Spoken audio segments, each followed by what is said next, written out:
In this tutorial, we'll show you how to find recipes that meet your client's needs. Click on the Recipes tab at the top of the page. This will bring you to our recipe gallery, where you can browse thousands of recipes. All of these recipes are designed, developed, and tested by our team of recipe developers here at That Clean Life. We add new recipes regularly so that you will never run out of inspiration. The recipes are sorted by date added, so you will always find the newest recipes at the top of the gallery. To find what you're looking for, select the Filter button. These advanced filters allow you to search for meals based on all sorts of criteria. You can find recipes based on the time it takes or the number of ingredients. For example, you can move the slider to find recipes that contain no more than 7 ingredients and take no longer than 15 minutes to make. Next, you can filter meals based on tags.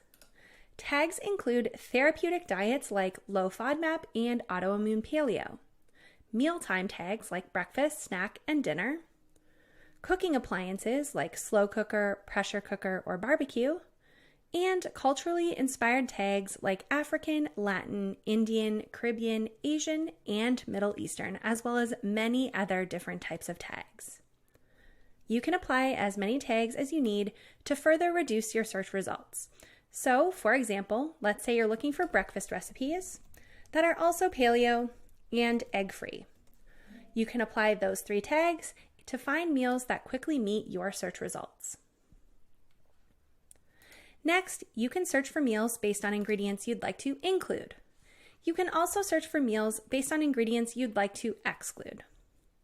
Lastly, you can filter recipes based on calories, macronutrients, vitamins, and minerals. Click on the Nutrition tab and simply slide to adjust based on each nutrient per serving.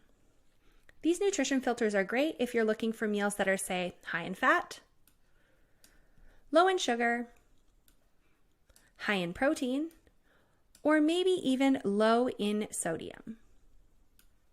And that's how easy it is to search for recipes that meet your client's needs.